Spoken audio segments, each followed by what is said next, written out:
general, muchísimas gracias a Unibautista, que como bien lo acaba de decir el profesor Leonel, es mi casa, más que mi casa, mi familia y la institución a la cual yo me debo.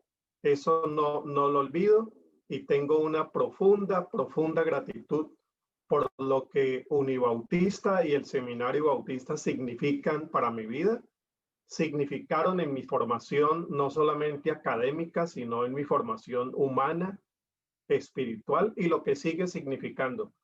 Porque la presencia mía esta mañana me alegra siempre que lo puedo hacer, estar con ustedes. Significa que me mantienen como parte de la familia como yo les tengo a ustedes. Bueno, una alegría ver aquí tanta gente conocida, desde Prisco hasta Sandra. Mire, desde bien lejos hasta muy cerca. Un gusto ver a varios de los profesores de Unibautista, personas de la denominación, otros amigos y amigas para conversar sobre este tema que nos reúne precisamente durante todo este mes de octubre, que es la celebración del Día de la Biblia, la celebración de los 503 años de la Reforma Luterana. Y estamos aquí para hablar de esa reforma en perspectiva de espiritualidad, que es, y voy a decirlo de una vez, la esencia de la reforma. La espiritualidad es la esencia de la reforma. Esto es discutible, pero lo voy a afirmar de una vez, voy a tratar de argumentarlo y por favor tengan su papel, su lápiz para las observaciones críticas, los comentarios, lo que ustedes quieran agregar también a la presentación que yo voy a hacer. Voy a poner aquí la presentación en PowerPoint que he traído. Tan pronto termine, si es posible, mientras están haciendo las preguntas, yo envío por el chat toda la presentación para que ustedes la tengan. De manera que prometo hacerlo ahora mismo y no hay necesidad de tomar notas ni tomar fotos sobre lo que está aquí, sino sencillamente registrar las preguntas, observaciones, sobre todo complementos que ustedes puedan hacer a la presentación. Bueno, comencemos con el tema. Martín Lutero. Creo que gustó el título. Místico, rebelde e insurrecto. Algunos me dijeron, voy no por el presentador, sino por el título. Bueno, mire, parte de lo que yo voy a decir, sobre todo del primer calificativo, místico. Yo lo desarrollé, la primera parte, en un librito que publicó Editorial Mundo Hispano hace 3 años, cuando la Reforma llegó a sus 500 años. Se llama La Reforma Protestante, Ensayos y Acercamientos desde América Latina, en el que escribimos diferentes líderes bautistas. Casa Bautista, Editorial Mundo Hispano, se animó a escribir este libro. Ahí está Pablo Deiros, Pablo Moreno, de la Casa, Richard Serrano, Raimundo Barreto, de Princeton. Bueno, entonces quienes quieran ampliar un poquito más de la parte introductoria de esta presentación, pueden encontrarlo aquí. Yo aquí desarrollo solamente la introducción histórica, pero la parte de aplicación espiritual y la parte pastoral es algo que voy a ofrecer para ustedes ahora. Y vamos a entrar entonces en el tema. Comienzo con un texto muy querido para Lutero. Miren esto del místico, rebelde e insurrecto. Eso define muy bien a Lutero. Lutero, él a sí mismo se define como libre. Y lo de libre está asociado a místico, porque voy a explicarlo ahora. Para nosotros, místico es una persona retirada, aislada, no espiritual, sino espiritualista. Es casi que despectivo cuando a uno le dicen, es que usted es un místico. Como que usted no tiene los pies sobre la tierra, pero ese no es el concepto más no es persona aislada. Vamos a verlo ahora de qué se trata. Generalmente los místicos tienen una característica linda, para comenzar hablando bien de la mística, que es precisamente la libertad. Siendo que tienen una experiencia directa con Dios, allá la iglesia, allá el Papa. ¿De dónde le viene a Lutero eso? Precisamente de su experiencia espiritual, porque si a él la palabra le ha hablado, el Papa que espere. Entonces entra en conflicto con la institucionalidad precisamente por la libertad que le viene de su experiencia mística y espiritual. ¿Por qué digo que Lutero a sí mismo se llamaba libre? Bueno, los historiadores, Pablo entre los primeros, saben que él se llamaba Luder, como se llamaba su papá. Cuando él tiene estas experiencias de conversión y de acercamiento a una nueva espiritualidad, él se hace llamar Eleuterio, que es, Eleuterio sería en español, el hombre libre. Después ese Eleuterio termina en Lutero, que es un nombre que él se pone ya siendo adulto. ¿Y qué significaba? Hombre libre. Hombre libre. De eso vamos a hablar un poquito más mañana, en la conferencia de mañana. Pero desde ahora adelantemos que cuando hablamos de místico, rebelde e insurrecto, precisamente esa experiencia le hace a él presentarse como hombre libre, y quizá por eso tiene como textos preferidos del Nuevo Testamento Romanos y Gálatas. Acerquémonos a Gálatas. Pienso que Lutero es más afecto a Gálatas incluso que a Romanos. Escuchen lo que dice Gálatas. Me asombra que tan pronto estén dejando ustedes a quien los llamó por la gracia de Cristo para pasarse a otro evangelio. Conflictividad y gracia. No es que haya otro evangelio, sino que ciertos individuos están sembrando confusión entre ustedes y quieren tergiversar el evangelio de Cristo. Pero aun si alguno de nosotros o un ángel del cielo les predicara un evangelio distinto del que les hemos predicado, el tal sea anatema, dice la versión Reina y Valera del 60. Esta dice que caiga bajo maldición.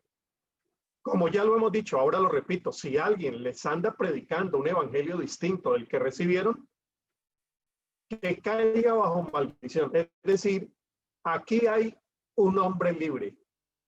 Él no está tratando tampoco de negociar de manera muy prudente, muy directa, muy conflictivo, muy confrontativo. Por eso digo, quizá por eso Lutero también prefiere este tipo de textos del Nuevo Testamento, donde las confrontaciones eran muy directas, sobre todo confrontaciones que hacían una argumentación basada sobre una experiencia espiritual, que es el caso del apóstol Pablo, otro místico. ¿Qué busco con esto? ¿Ganarme la aprobación humana o la de Dios? Tengan en cuenta esto, porque esto es un tema transversal en toda la historia de Lutero. Es decir, ¿a quién se sigue? Lutero. Y lo que mi experiencia con Dios está comprobando. En texto de Pablo es, o ganarme la aprobación humana o la de Dios. Prefiero la de Dios siempre. ¿Piensan que procuro agradar a los demás? Si yo buscara agradar a otros, no sería siervo de Cristo. Bueno, ¿por qué hablar de la raíz espiritual de Lutero? Nosotros como personas de iglesia generalmente damos eso por sentado. Sí, la reforma fue una revolución de carácter espiritual. Pero hoy los historiadores cada vez más dejan a un lado el aspecto religioso y espiritual, porque Lutero comienza a tomar mucho o ser más atractivo. Los estudios de Lutero comienzan a ser más atractivos por la parte histórica, la parte sociológica o la parte política. Entonces, frente a esa avalancha que hemos tenido en los últimos 50 años de textos de sociólogos, historiadores, personas expertas en el tema político y social, que han hablado de Lutero desde esas perspectivas y casi que la parte espiritual ha quedado al margen, pues es bueno hoy decir que sí, efectivamente, la reforma se puede y se tiene que explicar a partir del contexto social, del contexto político. Sus alianzas con los príncipes son inobjetables y que tuvo la participación y el apoyo de los príncipes que no tuvieron otros reformadores anteriores, eso es cierto. Que hay una parte económica, cultural, que en ese momento favorecen la reforma de Lutero, todo eso es cierto, pero reconozcamos que hay que tener en cuenta también, y de manera muy importante, la parte espiritual y religiosa que lo movió a él. Este texto, Martín Lutero, Un destino, uno de los textos pues más queridos para quienes han estudiado a Lutero en los seminarios y en las universidades, sigue siendo uno de los textos más vigentes. Aquí el profesor Pablo Moreno nos dirá. Tiene esta cita que a mí me gustó mucho. A una revolución religiosa hay que buscarle causas religiosas. Claro, aquí agregaríamos, estando en una universidad, que no solamente la causa religiosa te explica toda la gesta reformada, pero que es un elemento indispensable, sí. Por eso es importante que hoy nosotros nos demos estos minutos para revisar cuáles eran las influencias espirituales que forman la personalidad reformadora de Lutero. Y a eso nos vamos a dedicar ahora. Estando allí en el seminario, ya por la década del 80, Samuel Escobar, el historiador y misionólogo peruano, bautista, ahora residiendo en España, llegó para darnos una conferencia. Y yo recuerdo que él nos dio en unos pocos minutos su apreciación sobre cómo las ciencias sociales, cuando se acercaban al fenómeno religioso, siendo tan importantes y siendo una contribución tan distintiva a la que las ciencias sociales nos hacen, tenían un límite para explicar lo religioso. Yo busqué las notas de Samuel, no las encontré, estamos hablando de la década del 80, yo guardo notas desde esa época, pero esas no las encontré y afortunadamente él registró casi lo mismo en un librito que él escribió sobre temas misioneros. Entonces noten lo que él dice sobre límites y posibilidades de las ciencias sociales en los estudios de la religión. Dice Samuel, bueno, las ciencias sociales deben admitir sus límites. No pueden pretender llegar a la esencia de la religión. La religión no debe reducirse a un factor social. Se da dentro de un contexto social, pero es más que el producto de ese contexto. El análisis social, dice Samuel, solo alcanza hechos externos, importantes para entender lo religioso, claro, pero no puede captar las motivaciones. Ahí vienen las motivaciones únicas que le confieren a los hechos su verdadero significado. Y cuando estamos hablando de motivaciones, de una vez digámoslo, estamos hablando de espiritualidad. ¿Qué es la espiritualidad? La espiritualidad es el espíritu que te mueve a hacer lo que hacemos, lo que te motiva. Ahí está la palabra de Samuel. Entonces, ir a la espiritualidad de Lutero es ir tras lo que lo motivó. La espiritualidad es aquel espíritu con E mayúscula y E minúscula. El espíritu que nos mueve a hacer lo que hacemos, a tomar los riesgos que tomamos, y en el caso de Lutero, hacer las revoluciones que hizo. Había en el fondo, digámoslo así, de su corazón, si me permiten, unas motivaciones que venían de su experiencia religiosa. Las ciencias sociales, sigue diciendo Samuel, describen la realidad empírica del hecho religioso. No estudia la aspiración ética, pastoral y teológica. Ahí entra el campo distintivo de la teología Ahí entra el campo distintivo de la espiritualidad. Y a la religión la explica en gran parte esos ideales planteados por la fe. Yo creo que Samuel tiene mucha razón, y esa razón se la da este libro. Esta es una de las últimas biografías de Lutero.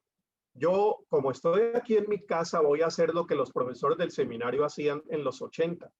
Algunas de las profesoras, Joyce, Wyatt, llegaba con una maleta de libros a cada clase para mostrarnos los libros que hacían referencia al tema. Eso en esta época ya no se puede porque, bueno, no vamos a ir con una maleta de un lado al otro y sencillamente uno pone el vínculo de internet y allá aparece el libro. Pero como estoy en la casa, mire, este libro es una de las últimas biografías. Se llama Martín Lutero, Renegado y Profeta. Linda Roper. Es un texto publicado por Taurus, un texto que recomiendo, excelente, excelente biografía, pero cuando entra a analizar la parte religiosa y teológica, sobre todo la espiritual de Lutero, a mí me parece, se queda muy corta. Es una maravilla de historiadora, pero cuando entra a analizar la espiritualidad de Lutero, yo estaba viendo esta mañana unas notas que yo hice y yo decía, no capta muy bien a qué se refiere la mística. Porque habla de algunos personajes que yo les voy a presentar ahora que influyen en la vida de Lutero, pero no capta qué significa eso. Bueno, y es que ella no es experta en mística, no es experta en espiritualidad, ella es historiadora.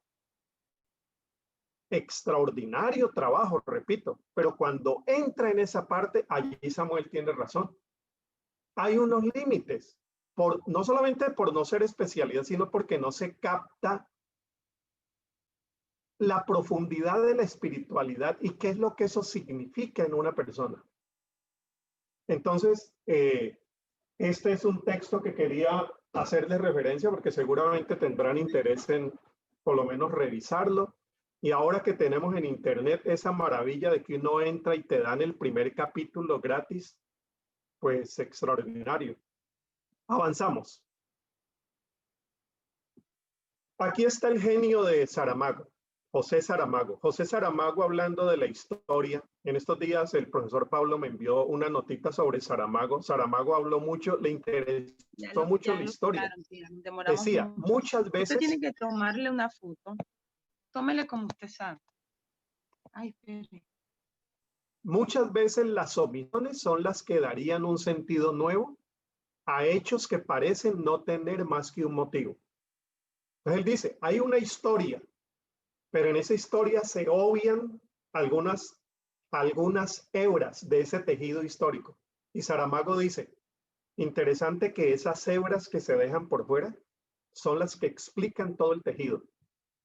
Y en el caso de Lutero, más que hebras son esos canales que atraviesan todo el tejido que es su experiencia religiosa. Claro, al otro extremo están los que solamente explican el factor religioso y espiritual y dejan por fuera pues toda la historia, toda la sociedad, toda la cultura, la economía y la política, que es como muchos evangélicos siguen explicando su historia hoy en día, a partir del hecho religioso, dejando por fuera todo. Ni tanto que queme al santo, ni tanto que no lo alumbre, decía mi abuela en el barrio San Nicolás. Bueno, vamos a considerar entonces las influencias espirituales de Lutero, de manera particular la huella que estampó la mística, y cuando hablamos de místicos estamos hablando de rebeldes e insurrectos. Sobre todo la mística, la que llaman la mística renana, la mística alemana de los siglos XIII y XIV, que es la que más impacta a Lutero y la que había impactado a su confesor, a su gran maestro, que era un lector también de los místicos del siglo XIII y XIV. Esas raíces forman parte del árbol llamado la Reforma Luterana. En ella se encuentra, aquí viene la parte de la espiritualidad para nosotros hoy. En esas raíces de la mística se encuentra savia fresca para nutrir la fatigada planta de la espiritualidad latinoamericana. Hay algunos que se atreven a pensar que hoy la gran solución para la fatiga religiosa de esta época es regresar a la mística. Pero habría que entender de qué mística estamos hablando. Ya Karl Rahner, el genio teológico del siglo XX, católico, decía, el siglo XX o será la fe cristiana o será mística o no será. Porque veía que quizá la respuesta a tanta religiosidad fatigada, agotada y añeja esté en una renovación de nuestra experiencia espiritual. Y cuando hablamos de mística estamos hablando de experiencia, más que de institucionalidad. Entonces comencemos por allí. Esta filmina la tenía para la parte final, pero digámosla de una vez. Cuando hablamos de mística, estamos hablando de una forma radicalmente diferente de entender la fe a como la entiende la institucionalidad religiosa. ¿Claro? Si eso es claro, nos fuimos. La mística es una forma radicalmente diferente de entender la vivencia de la fe y de la espiritualidad a como la entiende tradicionalmente la institucionalidad religiosa, la iglesia. Mientras la religiosidad institucional, por ejemplo, dice que debemos estar todos unidos alrededor de un credo o ser una iglesia unida y sumisa alrededor de una jerarquía, la espiritualidad mística habla de disentir, de tener una voz alternativa. ¿Y por qué vamos a estar todos alrededor de lo mismo? Es lo que hace Lutero. ¿Y por qué todos alrededor del Papa? ¿Y por qué todos alrededor del catecismo? ¿No pudiéramos estar alrededor de Dios y de la palabra? Ahí viene lo de solo Cristo, solo palabra, solo gracia, solo fe. El solo.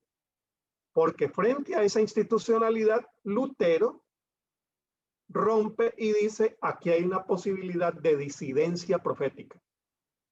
Mientras la institucionalidad dice religión, la mística, esta palabra sería la prima hermana de mística, misterio, misterio. Frente a Dios nos estamos acercando al misterio. Por eso hoy a la teología dicen, le hace falta un poco más de mística para entender que la naturaleza de aquello que estudia, el campo de aquello que estudia, que es Dios, es misterio. Y que ese misterio no lo podemos disecar, analizar, partir, explicar y pedir que los demás repitan el hallazgo que hicimos de ese estudio.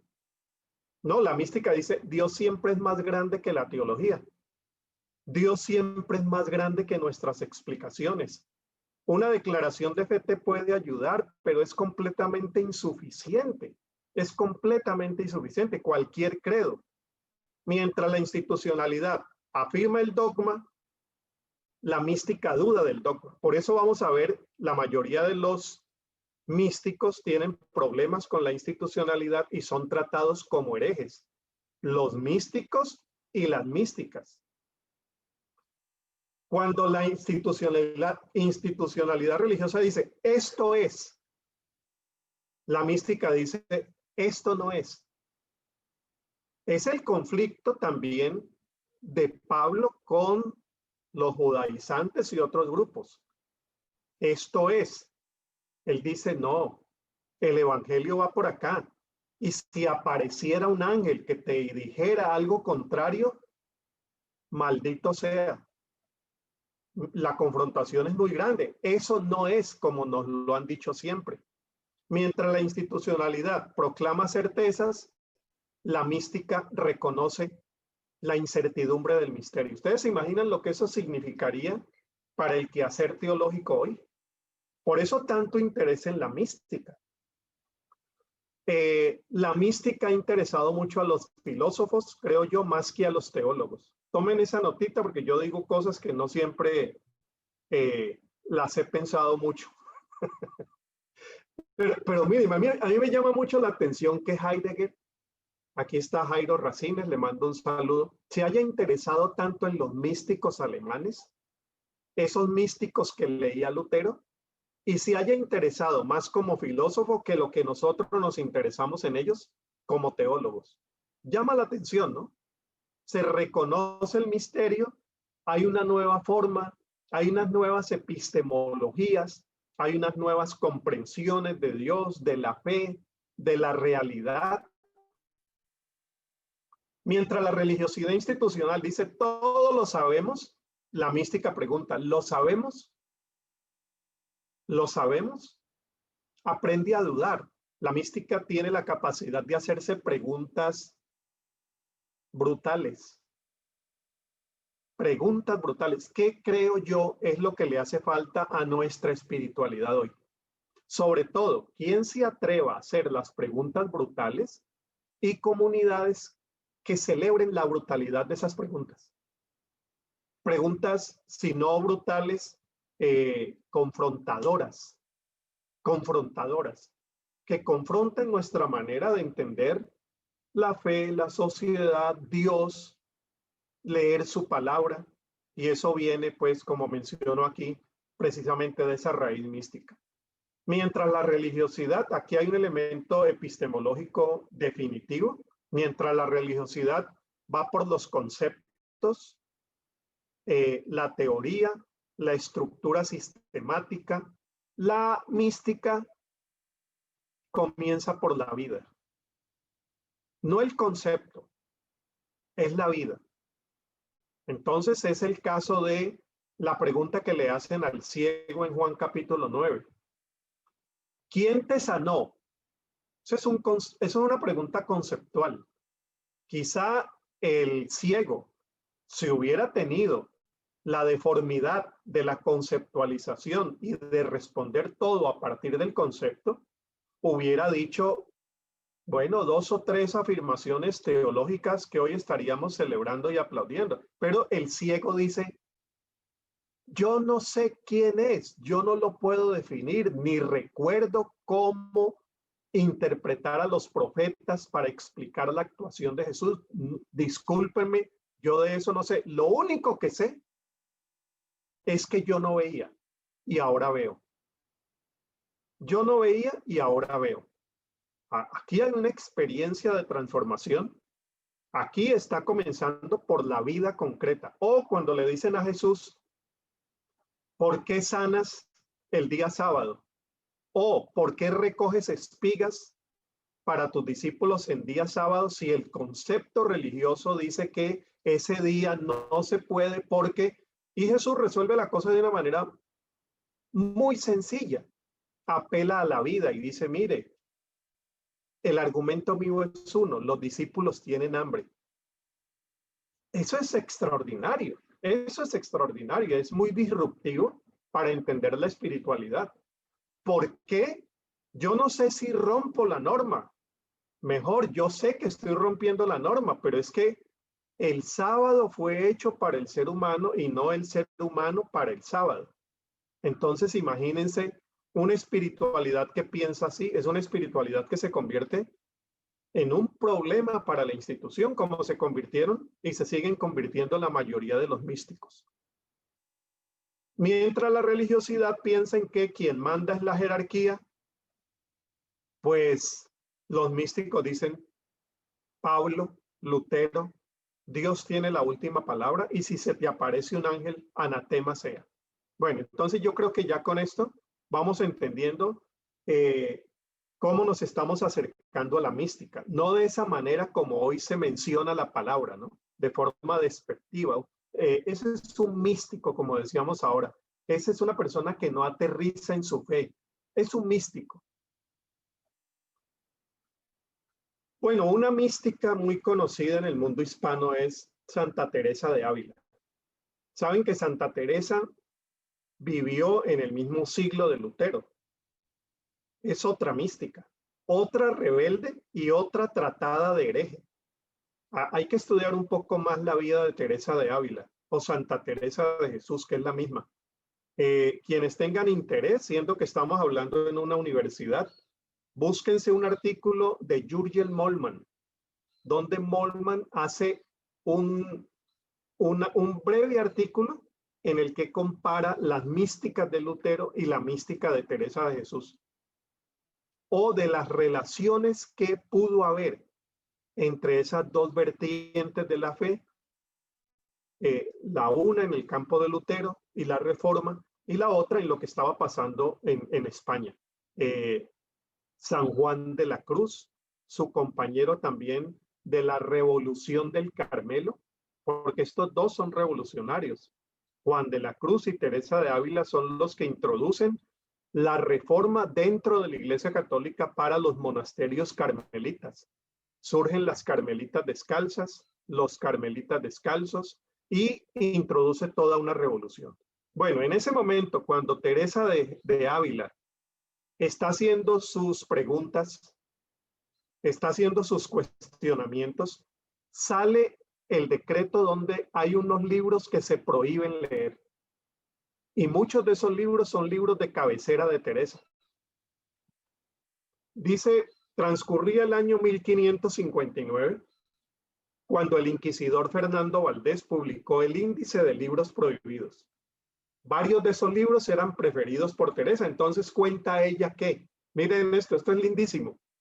Me dijo el Señor, no tengas pena. Yo te daré libro vivo.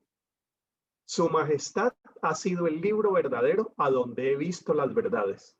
Es decir, si me quitan los libros, que me los quiten, porque su majestad es mi libro vivo.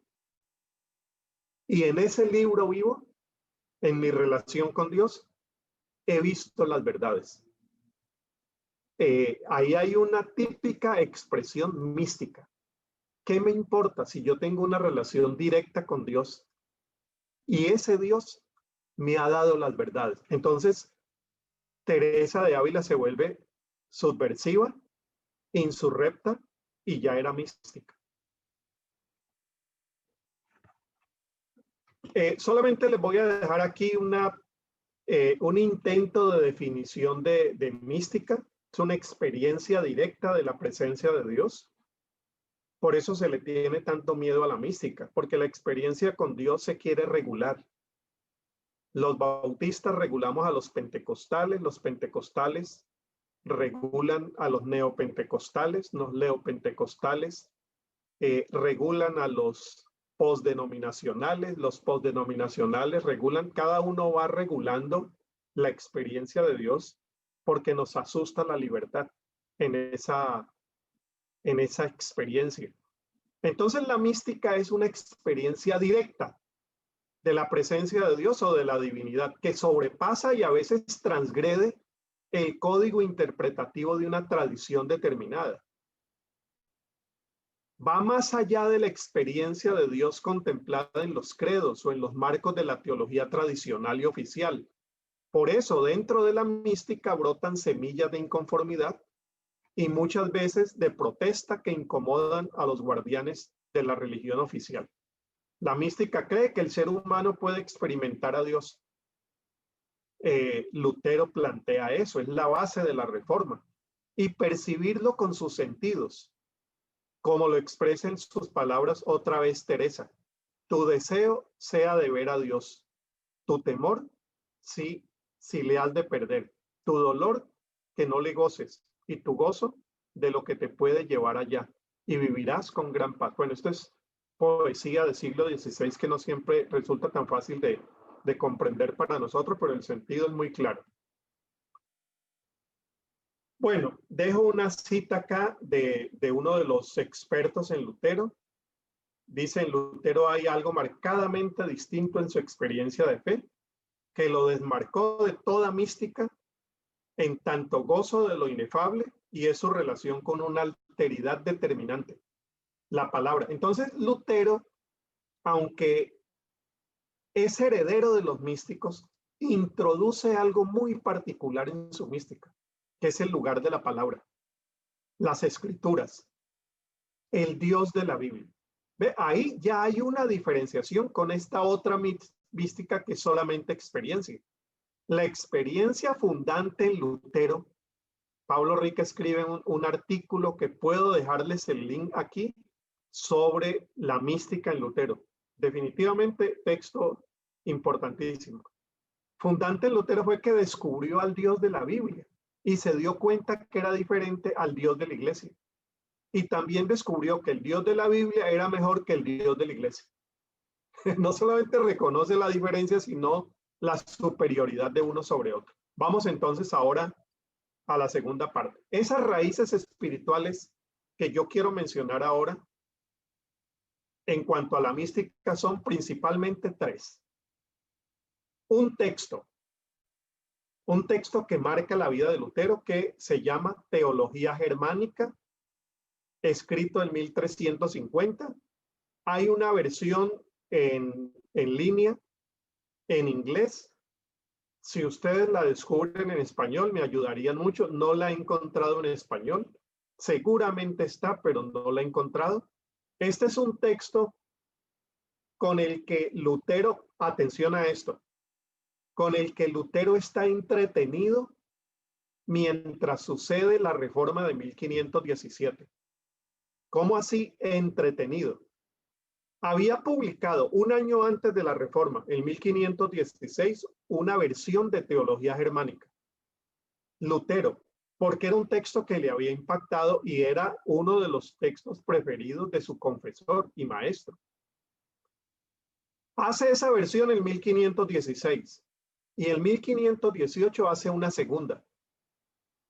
Entonces yo digo, estaba entretenido entre el 1517, 16 una primera publicación y 18 una segunda. Un año antes y uno después del 1517 de la Reforma, Lutero está metido con ese texto. Y ese es un texto místico, la teología germánica, un texto místico. Segundo, un movimiento que lo impacta mucho, la devoción moderna, la devoción moderna. Este es un movimiento importantísimo también para entender el movimiento de reforma. Es un movimiento de espiritualidad. Surge principalmente en Holanda. Holanda, anabautistas, en fin, para que vamos haciendo esa relación. Un personaje muy reconocido, Tomás de Kempis, Imitación de Cristo, posiblemente el texto más traducido y publicado después de la Biblia, según dicen algunos. Pero más allá del libro de Imitación de Cristo, hay todo un movimiento. Se reúnen en casas, despierta una nueva piedad. Había unas ansias de revolución espiritual y esto ya está pasando en el siglo XIV. Bueno, allí había también gran parte de la influencia sobre Lutero, que después Lutero traduce en su propio marco, en sus propias palabras, en su propia teología, pero aquí lo que estamos diciendo no es que Lutero representa la devoción moderna, sino que él ha bebido mucho de ese movimiento de inconformidad. Son movimientos disidentes de inconformidad. Y tercero, que es donde me voy a centrar, la mística renana. La mística renana está entre el siglo, principalmente siglo XIV, finales del XIII, pero principalmente el XIV. La mística renana tiene tres representantes. El maestro Eckhart Taulero, Juan Taulero, Johannes Taulero y Enrique Suso o Susón. Este no es el Suso de los domingos, pero por ahí viene, ¿no? Entonces están tres. El maestro Eckhart, que es el principal, uno de los místicos más extraordinarios. Yo celebro que muchas personas interesadas en la teología hemos vuelto hoy sobre Eckhart y estamos leyendo a Eckhart. Yo leo a Eckhart con cierta frecuencia y me he dado a la tarea de buscar sus obras. Hay una edición lindísima hecha en Argentina que se llama Tratados y Sermones de Eckhart. Esto es extraordinario. Esto es extraordinario. Editorial La 40, Mr. Eckhart. Prólogo de Julián Fava. Saben, este libro tiene 600, casi 700 páginas y se encuentra enterito y gratuito en Internet. Está completamente gratis, Tratados y Sermones de Eckhart. Bueno, y yo me encuentro con muchos colegas teólogos interesados en leer a Eckhart, reflexionar sobre lo que él dijo, lo que él escribió, grandes teólogos latinoamericanos interesados también en toda esa herencia que pues a buen momento estamos recuperando.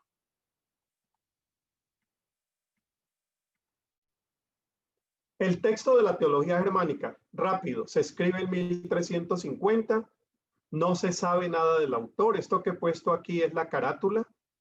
Lutero encontró la obra, fue impactado por ella. Decía que después de la Biblia y Agustín, recuerden que Lutero era monje agustiniano, era lo más útil que él había leído. Editó y publicó un fragmento en el 16 y después toda la obra en Wittenberg en 1518. Hubo 8 reimpresiones en los primeros años, después otras más y fue publicado en varios idiomas. Entonces, un texto que influye mucho, sobre todo que está entre las prioridades de trabajo teológico de Lutero entre el 16 y el 18. La devoción moderna, rápido también. El reformador es heredero del movimiento de la devoción moderna, que desde finales del 14 y a partir de Holanda se extiende silenciosamente por toda Europa, influyendo en pequeños grupos de cristianos y cristianas. Joan Busquet, famosísimo historiador también de la Reforma, dice, la devoción moderna, esta es la patria espiritual del padre de la Reforma. Y si uno quiere entender muchos de sus énfasis y comportamientos espirituales, la devoción va a explicar por qué Lutero tenía esas prioridades en su espiritualidad y la vivía de la manera como él la vivió.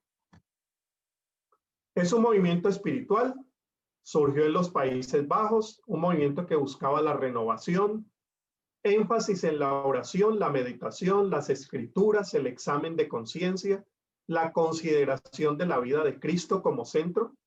Solo Cristo tiene un eco también de la devoción moderna.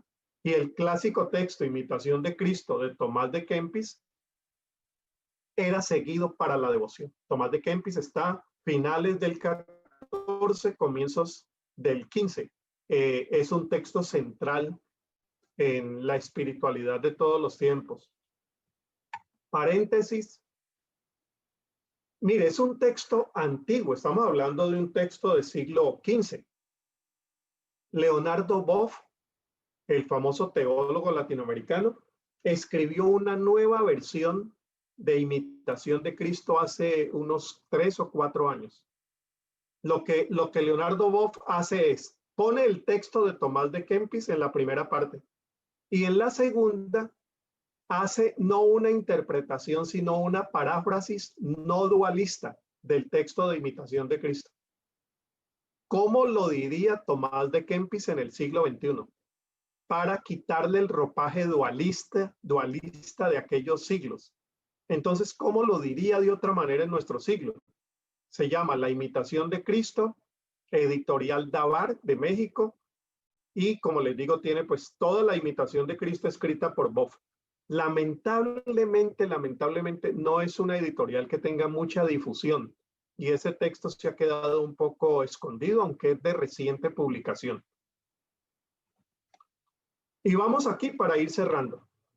La mística renana. Dijimos 3 énfasis, 3 influencias. El texto de la teología germánica, la devoción moderna y la mística renana. La mística renana está representada por Eckhart Taulero y Susón.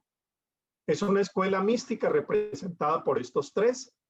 Se le llama la tríada renana. Los 3 son profesores universitarios. Los 3 son dominicos. Los 3 son maestros de vida. De los 3 hay textos en español. Ediciones Sígueme publicó de Taulero ya hace algunos años Sermones de Adviento a Pentecostés. Hay otro libro en español sobre la oración de Taulero que dicen era libro de cabecera de Lutero acerca de la oración. Este de Taulero, de Enrique Susón, Hay menos, pero se encuentra La vida de Enrique Saussure, de Editorial Ciruela, otro libro pues muy valioso para estudiar toda esa influencia. Y hay uno de Edivesa en el que estudia los tres, Eckhart, Tauler y Susón, vida y doctrina del maestro y sus dos mejores discípulos, porque el maestro es Eckhart. El maestro es Eckhart. Personas que se han interesado en Eckhart, ya dijimos, Heidegger, estudios sobre mística medieval, que lo que decíamos ahora, ¿no? Se ha interesado como más la filosofía que la teología en el tema místico. La teología sigue riéndose de la mística, sin entenderla. Heidegger dedica este libro y uno de los personajes principales en el análisis que él hace es Eckhart. Y por el lado de la psicosociología, Eric Fromm le dedica también varios capítulos de sus libros a Eckhart, sobre todo que es un personaje que les llama mucho la atención a ellos. Eckhart recibió en 1326 las primeras acusaciones de difundir doctrinas heréticas. Ese es tratado como hereje. Y desde entonces buscó defenderse. A diferencia de Lutero, no confrontó al Papa. Negoció, no tenía interés tampoco en hacer una gran revolución. Al final termina haciéndola, pero él lo que hace es explicarle al Papa que lo que el Papa está diciendo es una mala interpretación de lo que él ha dicho y negocia con el Papa. Hay otras personas que salen también a la defensa de Eckhart para decir no, pero él no está diciendo eso. Buscó defenderse por medio de extensos escritos. Ahí en español están las defensas de Eckhart hacia el Papa. Hay testimonios de que él estuvo en Aviñón, donde quería defenderse ante el Papa de su propia causa, pero murió estando en Aviñón. El Papa Juan XXII promulgó el 27 de marzo de 1329 una bula donde el dominico es tratado como hereje. Hay 17 sentencias de Eckhart y 11 que son sospechosas de herejía. Bueno, en fin, ¿qué nos interesa? Místico, rebelde e insurrecto. Aquí está, ese es Eckhart. Místico, insurrecto, rebelde. Esa bula papal del siglo XIV hace que Eckhart siempre fuera visto como hereje. Entonces, en el siglo XX, cuando ya hay todo este boom de interés por la mística y Eckhart es tan valorado, los dominicos, siglo XX, van donde Benedicto XVI para solicitar que le quite la sanción a Eckhart, para que por favor no lo sigan tratando como hereje. Benedicto XVI hábilmente hace lo siguiente: estudia el caso, reúne de nuevo a los dominicos y les dice que Eckhart ha quedado libre de toda sospecha. Aplauden al Papa, le piden su razón y el Papa dice, no tuve que hacer nada, porque es que a él lo sancionaron cuando él ya se había muerto. Por lo tanto, la sanción nunca valió. Anécdota, ¿no? Entonces los dominicos dicen, de manera que nunca fue hereje. No, dice Benedicto, porque es que en verdad cuando le llegó la bula, el hombre ya se había muerto. Entonces, no, eso nunca valió. Entonces, Benedicto después en uno de sus sermones menciona a Eckhart. Lo menciona, que hay ahí una reivindicación del personaje. Y Francisco lo ha mencionado también. Lo que decíamos al inicio, una revolución religiosa, la de Lutero, que tiene múltiples implicaciones sociales, no se tienen que tener en cuenta, obvio, económicas, cambia la vida económica de la vieja Europa, políticas, pero causadas por una profunda motivación religiosa. Y ahí está lo distintivo del acercamiento teológico y espiritual a la reforma. Es esa esencia de la fe que revoluciona, que tiene potencia transformadora, que tiene potencia subversiva para cambiar primero a la misma iglesia. ¿Qué lecciones traemos? Y aquí termino para la conversación, que es lo mejor. ¿Qué lecciones pudiéramos traer a la espiritualidad de hoy? Yo solamente me voy a permitir mencionar algunas, solamente como sugerencias para que ustedes agreguen también otras más, siendo que voy a dejarles la presentación, agregan otras cosas más. ¿Qué recogemos de esa historia para nuestra espiritualidad? Cosas que en mi caso yo considero son urgentes en América Latina. Aquí necesitamos, señores y señoras, más espiritualidad que religión. Nos cansamos de religión, 500 años católica y un siglo protestante y evangélica. América Latina está agotada de religión. Europa se agotó primero. Claro, cuando vienen los analistas de la cultura para acercarse a este fenómeno de descreencia, ellos lo que analizan es la estadística. Entonces miren lo que ellos hacen. ¿Cuántas personas asistían a las iglesias en la Europa de mitad del siglo XX y cuántas asisten hoy? Esto ha rebajado, la religión se está desplomando, las iglesias se están cerrando, cosa que es cierta, pero no agregan algo en ese dato. En ese análisis hay que anotar este dato. Desciende la religión, pero crece el interés en la espiritualidad. Esa es una afirmación muy personal que me gustaría conversar con ustedes, porque en América Latina está decreciendo la religión. Claro, hay algunas denominaciones que están intentando rescatar esa religiosidad denominacional. Para mí eso es tarde. Por donde tenemos que ir ahora es por el lado de la espiritualidad, pero no ha sido la especialidad nuestra, porque la espiritualidad nuestra se redujo al devocional, a la asistencia al culto, eso entra en crisis en el confinamiento, a la evangelización, al diezmo y a unas microéticas que pasaban hace unos tiempos por no fumar y otras cosas más. Pero ese es el momento de la espiritualidad. Quienes trabajamos con redes intereclesiásticas estamos acuñando un término hoy para definir a un gran sector de la población que no va a la iglesia, pero que reconoce el lugar de Jesús y de la fe. Los estamos llamando los deseclesiados. Porque si nosotros decimos vamos a trabajar con los cristianos y nos dirigimos a las iglesias, hoy en día los cristianos muchos ya no están en iglesias. ¿O es que para ser cristiano hay que ir a la iglesia? Pues yo creo que sí, pero me encuentro con unos que están afuera de la iglesia y tienen una fe que yo admiro. Bueno, es eso precisamente. Decrece la religión, crece el interés por la espiritualidad. Y ahí están surgiendo otros modelos de espiritualidad que están leyendo mejor este factor cultural.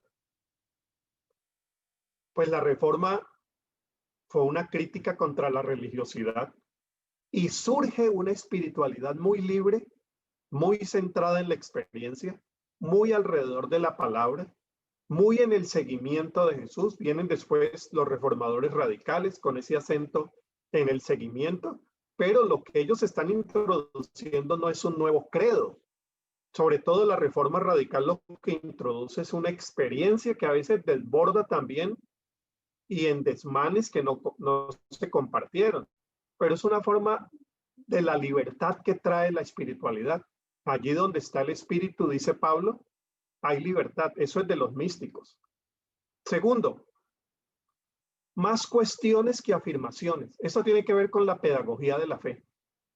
Eso nos viene de la reforma. Eso nos viene del libre examen, principio luterano, que no es el examen individualista, ya lo sabemos. Es un examen que se da en una comunidad, pero en una comunidad libre, donde hay preguntas, donde hay cuestionamiento, donde pues esta espiritualidad afectaría nuestras maneras de hacer escuela dominical, de hacer homilética, de hacer predicación pastoral, de hacer trabajo eclesial. Una iglesia que se permite el diálogo, se permite el cuestionamiento, se permite la negación de las verdades afirmadas. Hay más preguntas, más parecidos a los de Berea, que Pablo los felicita en el libro de los Hechos por ser más nobles.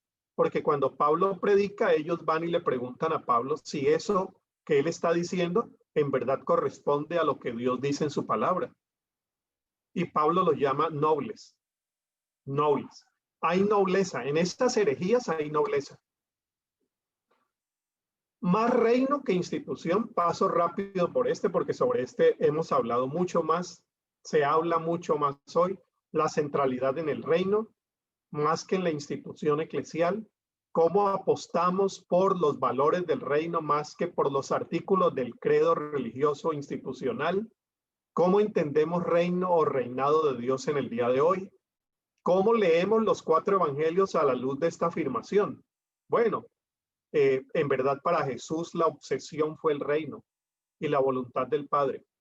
John Sobrino dice que él siempre intentó el reino y le apareció la iglesia, pero que Jesús no tenía en su mente tanto una iglesia como sí la promoción del reino. Aparte de esa discusión, sencillamente afirmar que en la predicación de Jesús el reino fue la esencia de su mensaje. Más radicalidad y menos fanatismo. En la Reforma hubo gente fanática, pero las reformas yo creo que manteniéndose en su esencia más cristiana, lo que buscaban era no el fanatismo, sino la radicalidad, es decir, volver a la raíz. Radicalidad viene de raíz. Nosotros hoy necesitamos volver a la raíz. Volver a la raíz de nuestras denominaciones para no ir tan lejos. Si queremos ir más lejos, llegamos a la Reforma para quienes vienen de la Reforma, para quienes pertenecemos a denominaciones que llegan después en el siglo XVII, pues reconocer cuáles fueron las causas radicales que acogieron esas denominaciones en el siglo XVII para que nos sorprendamos, o siglo XVIII. Eso nos ayudaría solamente, por ejemplo, una sola cosa. Cuando yo reviso mi historia bautista, tengo elementos para discernir a qué marcha salgo. ¿Por qué razones marcho? Bueno, esa referencia denominacional del siglo XVI que habla de la libertad de conciencia, que habla de... hay unas cosas allí, unos elementos que de volver a la raíz, quizá moderaríamos mucho del fanatismo que estamos viendo en la religiosidad evangélica de hoy. Más diálogo que discursos únicos. La reforma se hace con el debate. Cuando llega ya siglo XVII, vamos a ver también lo que los historiadores nos han enseñado, que en verdad muchos de estos movimientos de las otras reformas no tenían predicadores, tenían polemistas que llegaban a un pueblo no solamente para hacer una campaña evangelística, sino aquí estoy, pónganme al otro y vamos a discutir. Pero eran polemistas, eran personas de confrontación de ideas. Yo lo estoy presentando a raíz de esa espiritualidad de la mística, diálogo y no discursos únicos. En el caso de Eckhart, este es un maestro de vida, va por los monasterios dominicos de monjas, a él le encargan ser el maestro espiritual de muchos de los monasterios, son las monjas las que toman notas de sus sermones. Por eso él ante el Papa se defiende diciendo que fue que las monjas tomaron las notas mal tomadas, que él no dijo eso. Bueno, pero era diálogo. Y le preguntaban y él entablaba la discusión. Y ahí están sus discípulos, taulero, Susón. Ahí están generando nuevas ideas en diálogo, en polémica con la institucionalidad y generando un diálogo que yo creo que hoy nos ayudaría mucho a refrescar esta fe. Y finalmente, más vivencia que creencia. Más vivencia que creencia. Ya tuvimos 50 años para creer. Ya tuvimos 50 años para vivir la fe. Yo creo que hoy estamos en el momento de acentuar más la vivencia que la creencia. La creencia siempre será discutible. La vivencia, el testimonio, la alegría de la vida, el trabajo por una sociedad más justa, por el bienestar humano, por las preocupaciones que tuvo también Jesús que nos preocupe hoy lo que le preocupó a Jesús en este tiempo de pandemia. Estamos llamados a una espiritualidad que discute mejor cómo vivir, a cómo creer. Las creencias son muy importantes. Las doctrinas son muy importantes, pero son doctrinas y creencias sobre las cuales afirmamos y levantamos una vivencia de la fe. Fue así para Lutero. Mi vida, mi palabra está atada a la palabra de Dios y vive conforme a eso. Es decir, es una creencia que configura una vivencia, pero es la vivencia la que está afirmando todo eso. Y en el caso de Jesús, los 4 evangelios son el mejor ejemplo de esa espiritualidad que necesitamos hoy. Un sermón del monte que en 3 capítulos no tiene una sola línea de doctrinas, sino de vivencias. La doctrina tiene su lugar, insisto, pero sirve como plataforma siempre de lo más importante, que es la vivencia de la fe. Termino. Este es uno de los escritores también, ahora último, muy reconocidos por sus acercamientos a Lutero, un alemán, Kaufmann. ¿De dónde tomó Lutero? ¿De dónde tomó Lutero esta pretensión de verdad? Casi abismal desde una perspectiva psicológica, que parece desmedida y tiende a una polémica de insuperable encono. Kaufmann responde: de su propio ser cristiano, de su fe, de su conciencia de Dios. Y yo agrego, de su espiritualidad. Muchas gracias. Vivi, el pastor Pablo, profesor Néstor, ya ustedes dirán cómo administramos la parte de la conversación. Muchas gracias. No, usted, Pastor Harold, deliciosa esta exposición. Usted hace ver lo complicado muy sencillo, pero es por su dominio del tema. Bueno, yo quiero invitar que mientras allí que están conectadas, que tenemos el cupo de Zoom completo, piensan en su pregunta, la van escribiendo al chat o levantan su mano para ser muy ordenado. Vamos a seleccionar algunas. Voy a invitar a que la primera reacción de este tema tan importante nos la dé nuestro rector, pues desde su parte de historiador y experto también en el tema teológico. Yo creo que nos puede dar una reacción interesante a lo que usted nos ha hablado en esta mañana, Pastor Harold.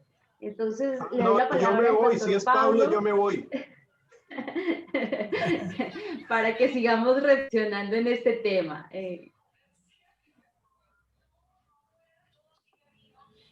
Bueno, muchas gracias a Harold por la presentación. Creo que es una invitación para revisar una vez más lo que significa la Reforma Protestante y sobre todo porque me parece, yo quisiera destacar esto y quisiera quedarme con este elemento que ha subrayado, que es precisamente el de la espiritualidad, porque con la Reforma Protestante lo que uno recuerda es que siempre se vio como una lucha contra la Iglesia Católica. Después como quienes nos dieron lo que son nuestras doctrinas. Y después como quien nos dio un cambio político y una apertura a la modernidad. Ya cuando pues uno estudiaba más a fondo el tema. Pero en medio de todo eso, yo quiero destacar el volver a la espiritualidad, porque creo que allí es donde está la clave de Lutero. Y en eso, pues, el libro que citó Harold, este librito de Lucien Febvre, un historiador agnóstico, siempre me ha llamado la atención eso, un historiador agnóstico que considera que lo más importante de Lutero en torno a la reforma fue pensar en sí mismo, en su propia reforma, en reformar su vida. Y el índice que tiene el libro, yo creo que es muy orientador al respecto. Él lo divide en 3 partes. El esfuerzo solitario, el segundo, el florecimiento, y el tercero, repliegue sobre sí mismo. Entonces, Lutero está como enconchado en él, pensando en él, reflexionando.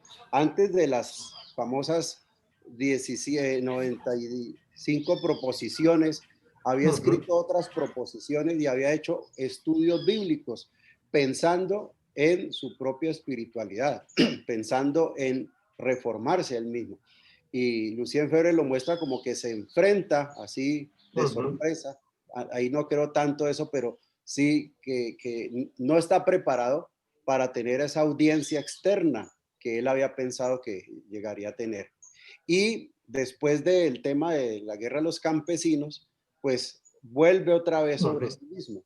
Y lo que uno encuentra en las biografías sobre Lutero es un Lutero enseñando la Biblia, enseñando a los niños, aumentando la composición de himnos. La música llegó a ser muy importante para Lutero en esa etapa. Una vida en familia, una compañía de amigos que venían a la casa para discutir. Además, pues que estaba limitado geográficamente, no se podía mover mucho de ahí. Entonces, eso ayudó como a que fortaleciera su trabajo y se dedicó a pastorear. Entonces, yo creo que la espiritualidad llega a ser un elemento clave que muy bien ha subrayado Harold en esta mañana para lo que nosotros pensamos que se tiene que hacer. Porque muchas veces nosotros pensamos que para hacer grandes cambios, tener muchos impactos es, primero, soñarlo aquí, dibujarlo y lo vamos a lograr. Segundo, hay que dejar todas estas cosas espirituales e irnos manos a la obra, como se dice. Pero lo que plantea Lutero aquí es una experiencia totalmente distinta, una experiencia renovadora, fundadora de una nueva época. Y yo creo que Harold ha destacado muy bien esa herencia espiritual que Lutero fue recogiendo. Es una revolución hacia la subjetividad, por ejemplo, lo que uno encuentra en Lutero, que pues antes de la modernidad ya estaba como saltando por encima de ella a lo que nosotros estamos viviendo hoy. Entonces, aquí hay todavía mucha tela por cortar, mucho que investigar, indagar. Y yo agradezco a Harold que nos invite a trabajar estos temas y estos textos de la espiritualidad y de la mística que poco entendemos y poca atención le hemos prestado en el ámbito evangélico, que es un ámbito heredero de Lutero y que pues no sé a veces dónde ha quedado esa herencia. Muchas gracias, Harold, por esa participación y yo creo que con esto yo también dejaría para que hayan otros comentarios y preguntas. Muchas gracias, Pablo, te agradezco mucho. Muchas gracias por hacer ese complemento tan bien hecho que nos acabas de hacer. Gracias. Acabo de enviarles la presentación a Viviana, al rector, al vicerrector, a Roberto Caicedo. No recordé tener el WhatsApp de otros porque no pude ponerla aquí, Vivi. Creo que no está habilitada la función de cargar documentos, pero ya vos te encargás de distribuirlo. Ok, ya se los envié. Si hay personas, aprovechando, entonces al grupo de los estudiantes que se maneja por los contactos de bienestar, yo se los estaré enviando, pero si hay alguien acá, entiendo que hay pastores invitados y quieren recibir el material, me lo pueden solicitar al correo de bienestar, aquí lo vamos a colocar, bienestar@unibautista.edu.co, porque si de pronto no les llegó, allí me lo pueden solicitar, ya lo escribo. Bueno, por el momento vamos a dar paso a algunas preguntas para seguir en esta conversación que nos dejó aquí muy interesados también nuestro rector Pablo Moreno. Y propongo entonces que alternemos una del chat y bueno, ahí veo dos manitos levantadas con micrófono, siendo muy concretos para que varios puedan participar, por favor. Entonces, por un lado, Julián Molina le pregunta, profe, entonces, ¿podríamos relacionar el aspecto de insurrecto a Lutero, toda la persecución que emprendió contra los no convertidos a su creencia y el asesinato que emprendió contra los judíos? ¿Usted qué le responde a esa pregunta tan controversial? Bueno, primero me alegra que hayas escogido la pregunta que yo también iba a escoger, Gracias a Julián por preguntar y a Vivi por resaltar la pregunta. Estoy leyendo aquí todo el chat. Muchas gracias por los saludos. Aquí los estoy leyendo. Me alegra mucho el saludo de Roberto, de Isdalia, Consuelo, en fin, amigos y amigas que aprecio muchísimo. Mira, Julián, ¿podríamos relacionar el aspecto de insurrecto a Lutero en toda su persecución contra los no convertidos, el asesinato contra los judíos y la persecución a los anabautistas? Se te olvidó mencionar eso. Hay una famosa declaración por allí de Lutero, que cuando emprenden esto contra la lucha de los campesinos y los insurrectos radicales espiritualistas anabautistas, él dice: yo Lutero firmo. No, no, no, esto ya no es insurrección, esto ya es fanatismo, esto ya es algo distinto a la raíz de la cual él había bebido. Porque Lutero, afortunadamente nosotros no tenemos santoral. Los santorales tienden a idealizar al santo. Me parece que ahí hay una gran desventaja para la Iglesia Católica, una gran desventaja. Lo digo con todo el respeto.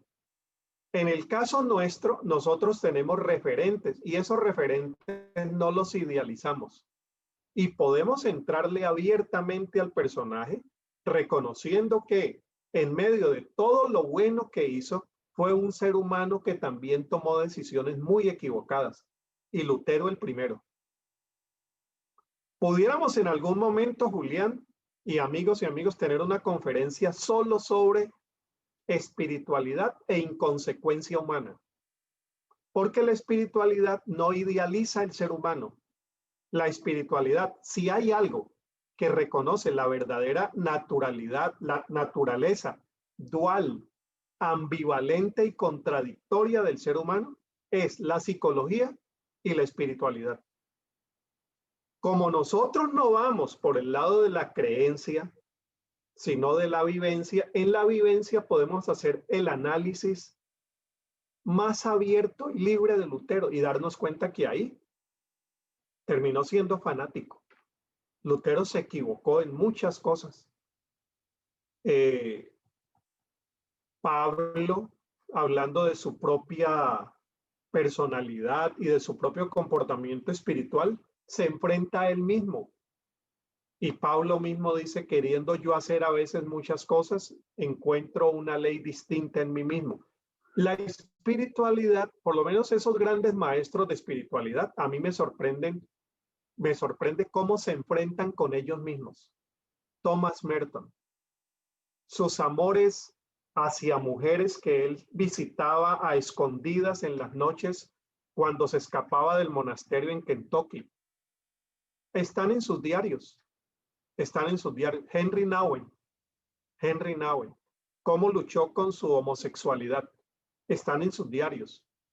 Entonces, por el lado de la espiritualidad podemos nosotros entrar tranquilamente y decir: no, aquí Lutero, en esto no es ejemplar, en esto no hay insurrección, en esto no hay rebeldía, en esto hay fanatismo.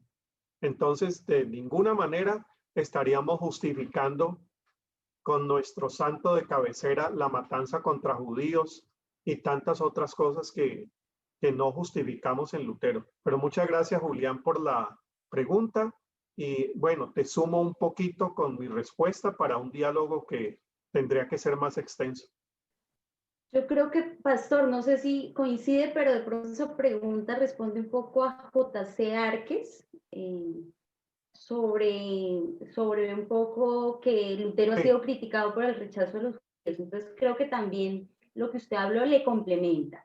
Entonces quiero darle paso a Luis Arturo, si puede encender su micrófono y tener la intervención brevemente. Buenos días para todos. Buenos días a nuestro amigo, hermano, teólogo y pastor, Harold Segura. Saludos de María Elena también. Gusto poderte escuchar. Bueno, como pastor, como teólogo, amigo de la Casa Bautista, me ha llamado mucho la atención el tema y concretamente lo de la mística. Algunos aparte de tu conferencia, no estamos tan preparados todavía para un pensamiento abierto en cuanto a la mística.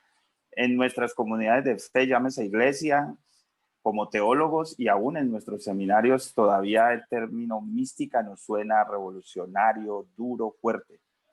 ¿Cómo podría ayudarnos la mística para una mejor mirada, digamos, desde lo eclesial, desde lo misionológico? ¿Podría la iglesia subsistir sin mística?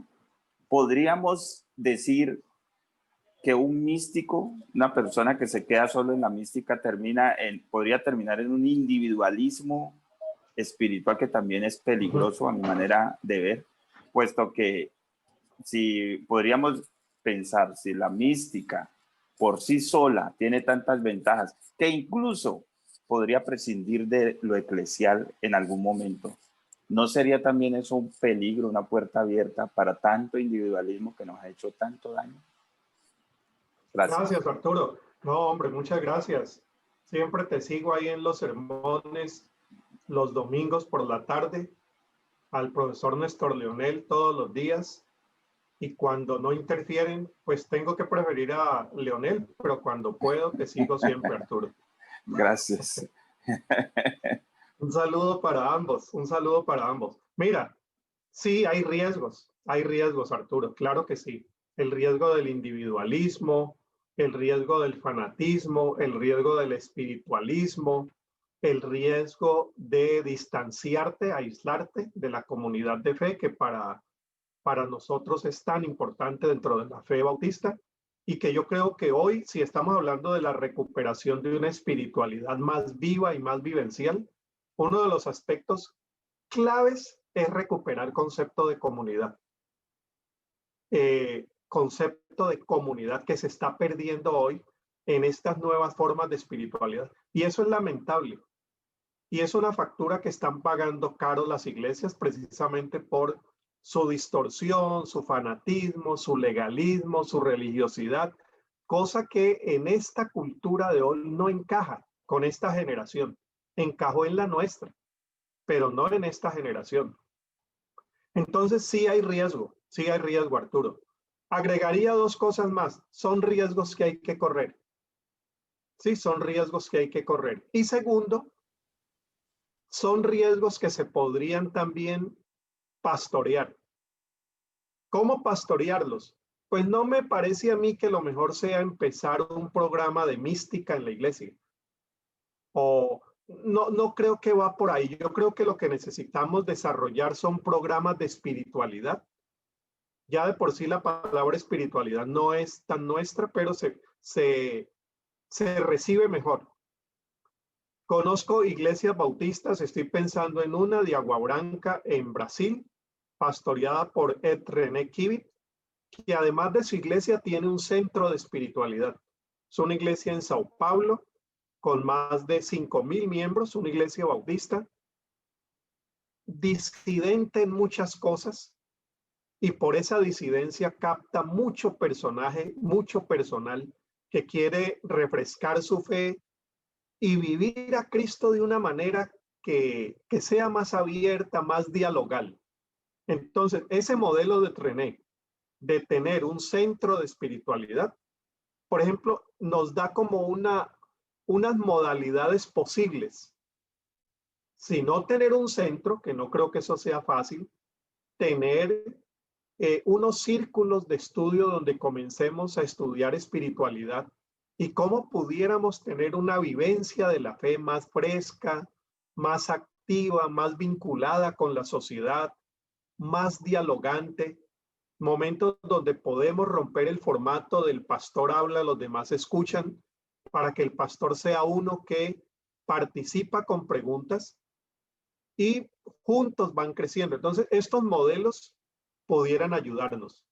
En ese sentido, Arturo, pienso que se puede pastorear ese riesgo, pero abrirnos a esas nuevas posibilidades. Y voy a decir algo que no había dicho y había pensado decirlo, y es, Para mí estos temas tienen mucho valor académico, pero sobre todo para mí son temas misioneros. ¿Por qué? O atendemos estos temas o esta generación la habremos perdido. Habremos perdido, es una forma de decir, nos habrá pasado por encima esta generación con sus inquietudes, sus cuestionamientos, sus maneras de vivir, sus valores a los cuales la iglesia tradicional no está respondiendo. No está respondiendo. Entonces el problema para mí no somos nosotros, esta generación que ya pasó de los 50, 60 años. No, es la generación de los 20, de los 30, donde hay otra forma de entender fe, otra forma de entender discusión política, otras causas. Entonces, para mí el tema es evangelizador y misionero. En el tema de la espiritualidad nos estamos jugando la evangelización de la próxima generación. Y como estoy en mi biblioteca y puedo coger libros de un lado y otro, mire, yo leí hace unos 2 años algo que a mí me ha impactado mucho. María Clara Bingerman es una teóloga de primera línea, una brasileña, escribe El misterio y el mundo. Pasión por Dios en tiempos de increencia. Hace un análisis de esta generación. Y ella lo que dice es, una respuesta sería la espiritualidad, sobre todo de corte místico. Ella es una teóloga, tuve el privilegio de coordinar un trabajo editorial que hicimos juntos en un libro sobre teología de la niñez.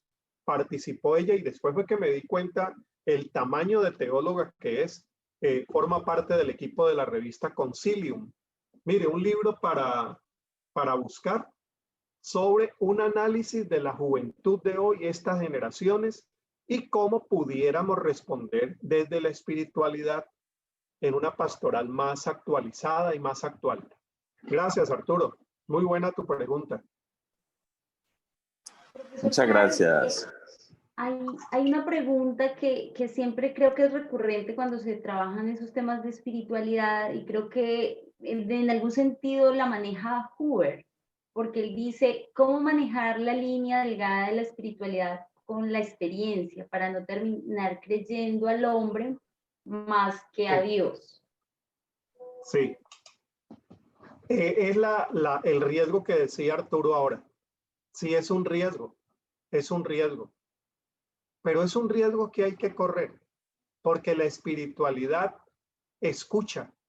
La espiritualidad se acerca con compasión a la experiencia del otro, no con sanción, sino con compasión. Entonces, hay que escuchar lo que la gente está viviendo. Puede ser que algunas personas están viviendo un tipo de espiritualidad que las está distanciando de Dios, pero hay que escucharlas. Hay que tener una pastoral compasiva para no sancionar ni limitar diciendo eso no es de Dios, esta iglesia no admite eso. Y de verdad que no es fácil, porque siempre hay un riesgo. Y en el caso de la mística de Lutero, como decía este historiador que mencioné, es una mística que agrega algo que no necesariamente mantuvieron los místicos de la mística renana, que fue la centralidad en la palabra. Entonces allí nosotros como herederos de la Reforma tenemos un ingrediente más de esa mística, o llamémosla de esa espiritualidad, que es el referente de las escrituras que nos ayuda también a balancear, yo no diría corregir, es una palabra muy sancionadora, a discernir lo que está pasando en la comunidad, pero de manera compasiva, de manera compasiva. A veces hay experiencias muy personales, que están muy lejos de lo que uno consideraría fe, otras que están muy cerca del trastorno mental, ahí donde hay compasión pastoral. Sí, quienes hemos sido pastores, sabemos que hay mucho trastorno que se mezcla también con espiritualidad. Hay que escuchar en lugar de sancionar, de levantar comités inquisidores. Yo creo que la espiritualidad, si se mantiene abierta al diálogo y al amor, acoge, escucha discierne, interactúa con el otro. Entonces es algo que podría ayudarnos a pastorear esos riesgos, porque sí hay riesgos, ¿no? Sí hay riesgos, y el libro de los Hechos es muy claro. Los riesgos que se corrieron al tener una iglesia abierta a la libertad del espíritu. Pero muy buena pregunta y te la agradezco también. Bueno, vamos a tratar de dar unos minuticos más, algunos comentarios. Tengo allí en el micrófono con la mano levantada Juan Manuel Díaz.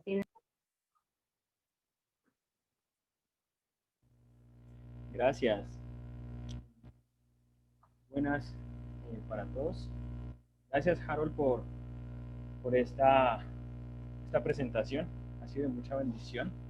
Y mi pregunta es, ¿cómo podemos como teólogos aprender de este misticismo para enriquecer y equilibrar un poco lo académico, para no solo estar en un área académica donde nos olvidamos de todo lo místico, pero tampoco ir a lo místico y olvidarnos de lo académico? Te agradezco mucho la pregunta. Mientras te estaba escuchando, estaba poniéndoles el link porque Arnulfo pregunta cuál es el título del libro de María Clara. Mire, libro fantástico de verdad que sí. Ahí está la referencia de Amazon, aunque de verdad lo puse en privado y debo enviárselos a todos mejor. Ahí está. Cuando la pregunta es muy difícil, yo hago esto. Bueno, entonces mira, vamos a responder así. Lo académico no riñe con lo espiritual. Lo que hay es que recuperar ya no ni siquiera la mística del siglo XIII y XIV, sino que hay que recuperar la patrística de los primeros siglos. Porque la patrística no se enseña. Un día de estos, Pablo, tenemos que hablar de la patrística y espiritualidad, sobre todo en teología.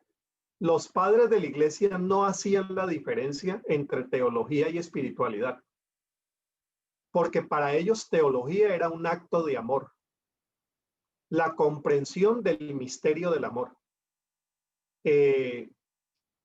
Orígenes tiene por allí un texto donde él hablaba de la oración y la teología, y uno se confunde porque él no hace diferencia entre esas cosas.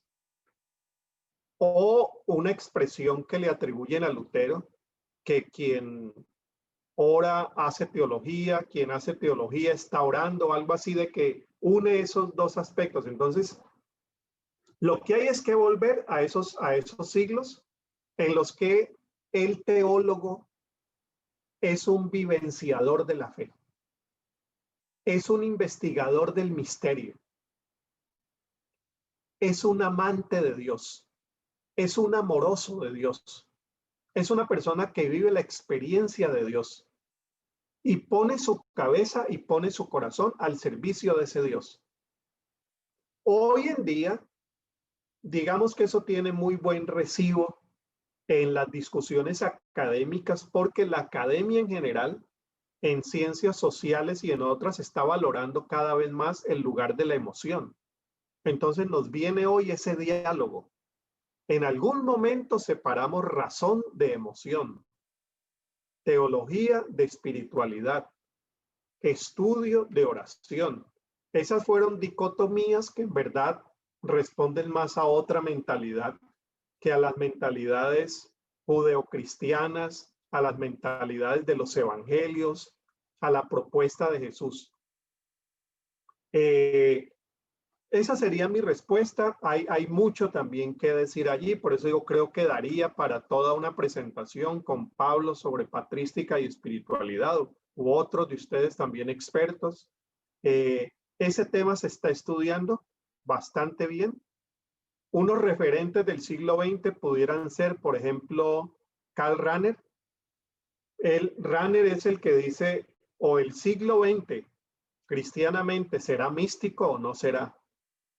Y era una cabeza brillante, estructurada, completamente un pensamiento muy estructurado, demasiado estructurado, pero una persona que siempre introdujo como jesuita esas vivencias de la fe.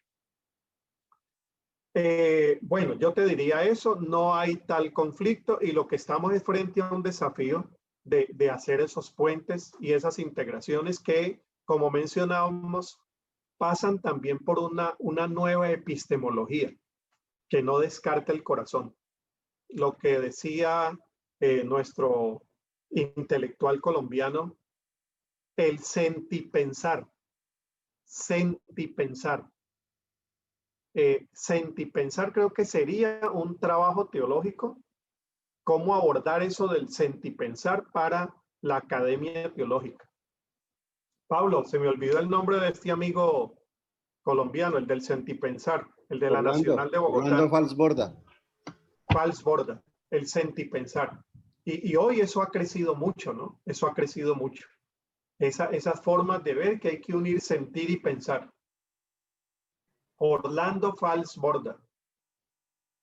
Pastor Harold, creo que usted nos ayuda mucho con esa reflexión también al sentido de esta semana de énfasis espiritual que hacemos aquí en la Unión Bautista, porque es precisamente superar como esa dualidad entre lo académico y lo espiritual, sino que hace parte de un concepto holístico, ¿no?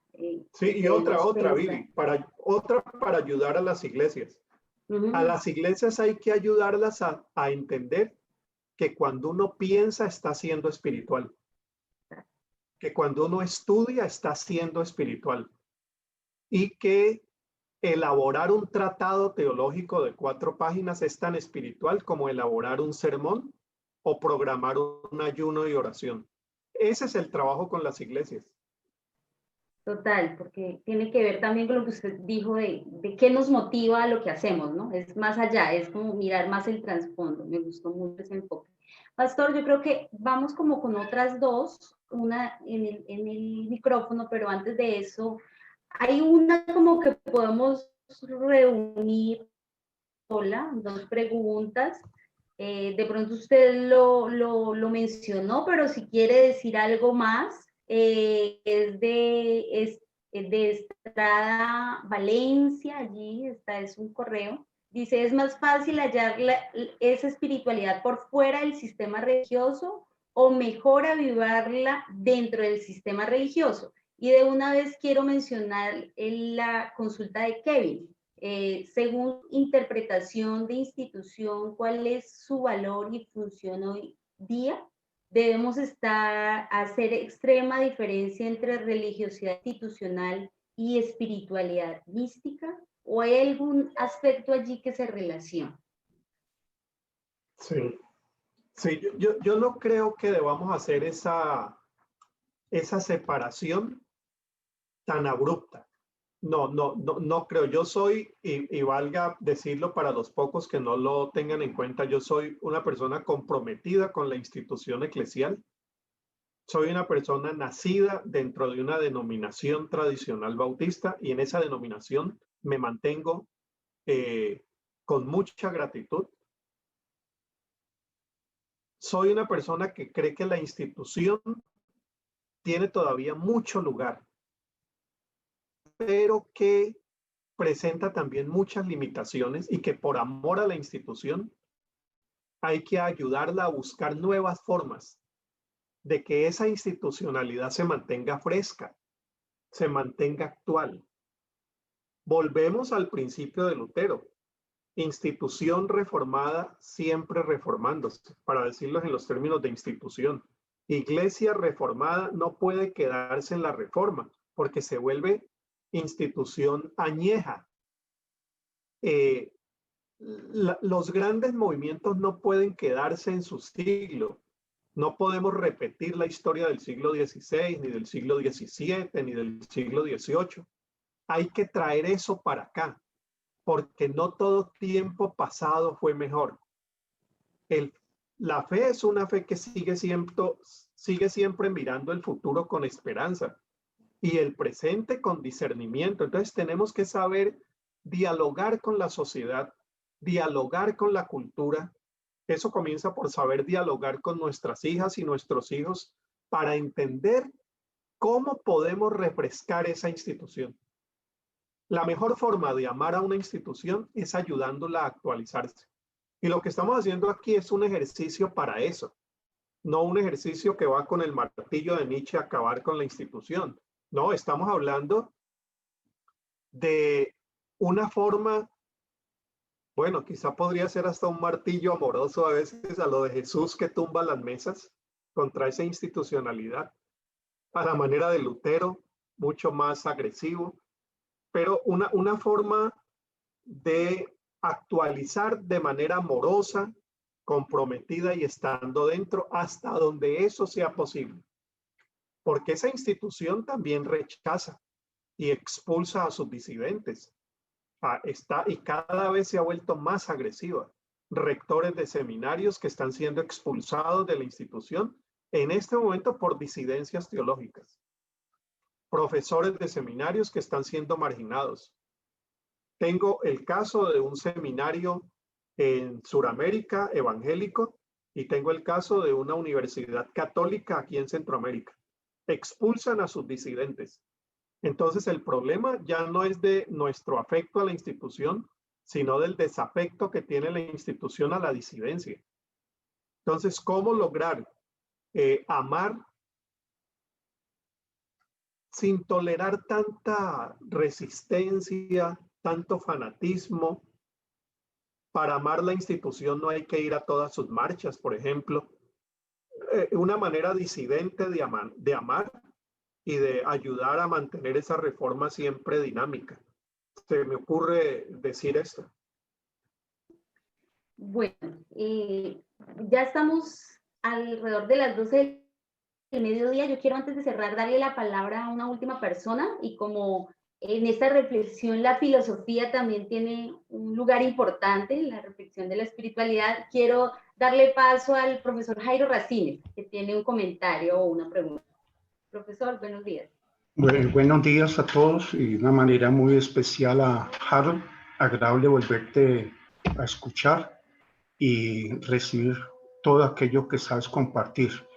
Mi pregunta y comentario, amado Harold, va en lo siguiente. Estoy dentro del marco de Ruel Otto, de Paul Tillich, de Mircea Eliade, de Panikkar, y todos aquellos que han hecho posible crear una línea telefónica con lo que es las religiones, y que como cristianos lo han hecho sin tener que salir del cristianismo y entre ellos de su institución, como lo acaba de decir. Personas que han aportado grandemente para hacernos ver simplemente más que la confianza y el acercamiento doctrinal, estar viendo más al hombre como tal. A mí me parece que esto de lo que estás comentando y la gran preocupación que tenemos, que es también súper válida e importante, eso es la agenda diaria, es qué está pasando con la vida, qué está pasando con el hombre mismo. El hombre en ese momento es un tráfico de influencia de los que tienen el poder, que lo hacen máximo o lo hacen mínimo, como dice aquella canción, amigo, ¿cuánto tienes, cuánto vales? Y tristemente la teología va también en eso. Al escucharte, recordaba, a nosotros nos enseñaron o enseñamos todavía primero a creer en la reforma y luego pensarnos en la reforma. Entonces, cuando amamos a los reformadores y levantamos las alas, las banderas de libertad, de ejemplaridad y de bendición de ellos, luego nos encontramos con mirar que no era tan cierto muchas cosas que ellos hacían, y como decía Pablo, pues en vez de estar viendo los textos, detengámonos un poquito y ayudémoslo a levantar del caballo al estilo de Pablo, que se cae. ¿Por qué se cae? Que es prácticamente ese tipo de experiencia que lo llevan a pensar la vida. Ante este marco, así brevemente y por razón de tiempo, a veces te veo, o más bien te entiendo, y ayúdame entonces a tener eso clara, en esa tensión que hay entre espiritualidad y vida, porque la verdad sea dicha, yo no puedo hablar espiritualidad si la vida no está presente. Me parece que es una situación que no tiene ninguna presentación. Y más o menos como tú decías, atreverme a escribir una carta, por decir, de consejo al payaso Duque, si por medio no va a estar la vida misma para qué sirve, ¿ok? Yo puedo en el nombre del Señor pedir que ojalá muera Duque, pero si no me intereso por la vida de él, como qué sentido tiene allí mi quehacer teológico.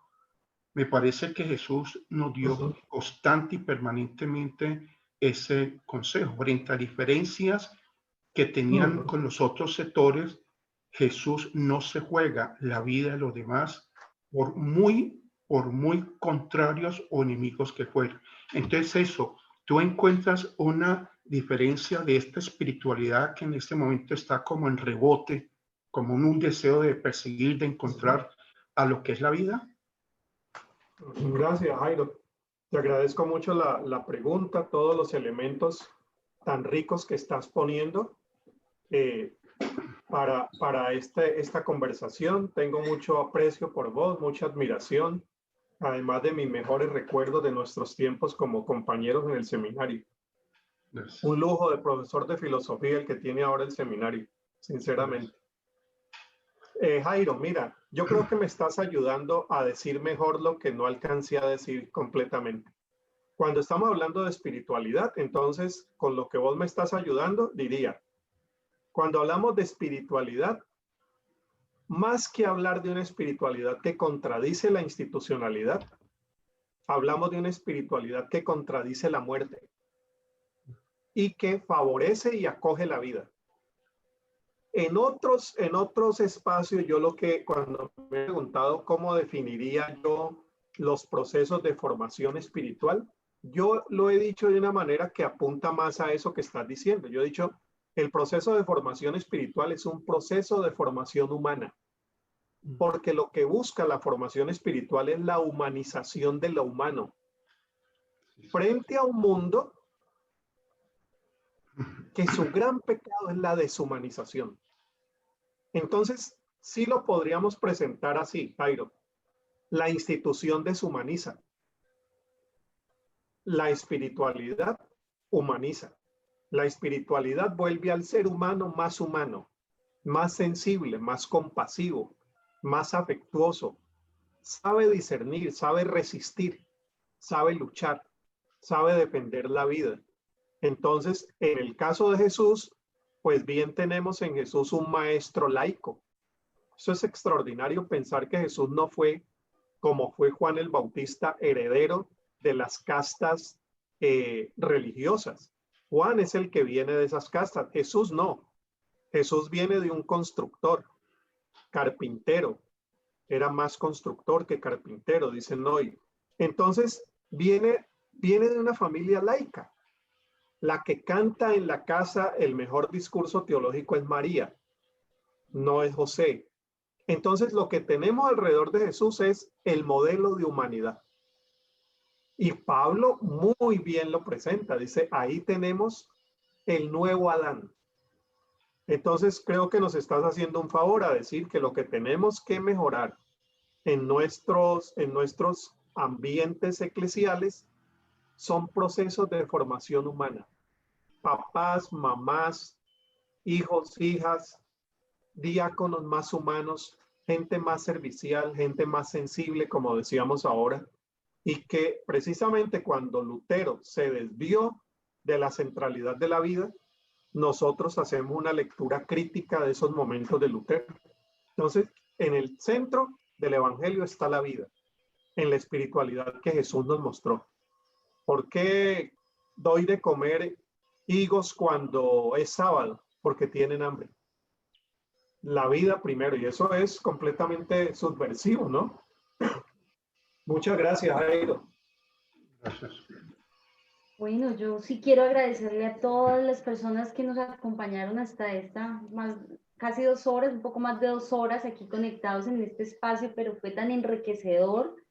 Disculpen si alguna respuesta allí quedó pendiente, pero que esa sea una oportunidad para invitarles a la conferencia de mañana, que si hay alguna inquietud, bueno, puede darse también un momento de preguntas y allí se puede seguramente complementar.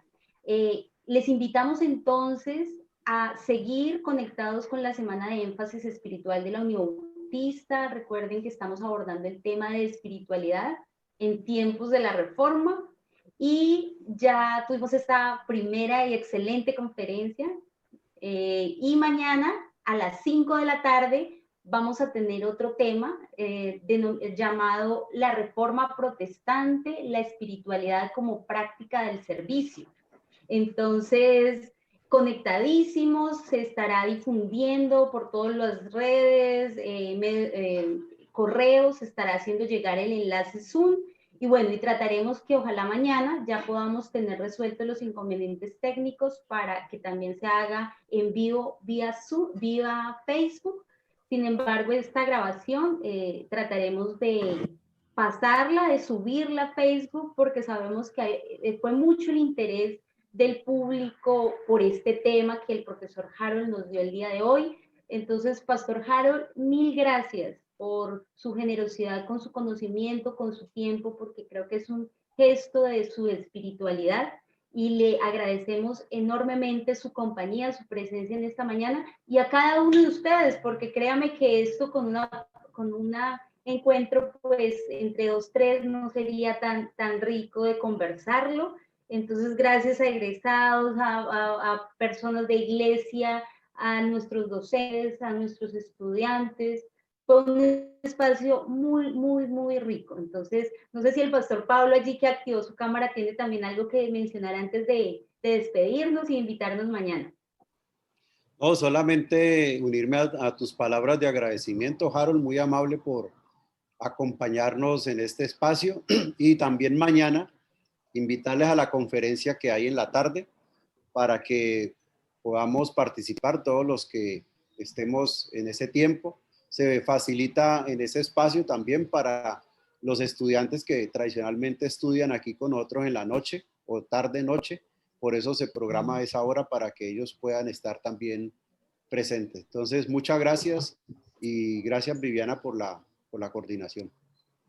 Vivi, acabo de poner la presentación, ya la pude poner en el chat para que la descarguen antes de irse. Ay, por favor, para los que estaban ahí pendientes, descárguenla antes de que se retiren y aprovechemos estos últimos minutos para que, por favor, si quieren, activen su cámara y que nos quede una fotico de recuerdo de este encuentro en medio de este contexto que nos permite encontrarnos. Es también una oportunidad hermosa para vernos y encontrarnos. Entonces, active allí su cámara. Tenemos aquí 4 pantallas. Algunos ya se retiraron, tuvimos 100 conectados, pero active su cámara y le voy a pedir el favor a Vanessa que nos deje, nuestra coordinadora de comunicaciones, que nos deje allí un registro para subir más tarde a redes. Gracias, Harold, por el tiempo. Listo, a la 1, 2, 3. Listo, muchas gracias a todos. Las 3 pantallas, ¿Vani? Listo. Entonces, que el Señor les bendiga. Espérate un momento. Voy por la segunda. Un momento. Un momentico. Es que están activando apenas las cámaras. Un momento. Que siempre la segunda y la tercera pantalla se activa después. Seamos tímidos. Qué bueno ver a varios acá, qué rico, es que uno allí ya.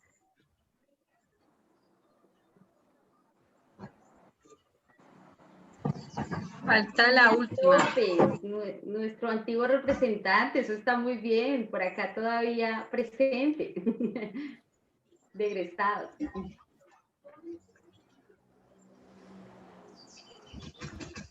Pastores amigos también por acá veo conectados. Listo, ya todas las pantallas, gracias. Dios les bendiga. Amén. Bueno, hasta mañana. Nos encontramos nuevamente 5 de la tarde a través de Zoom y a través de Facebook Live de la Unión. El Señor les bendiga.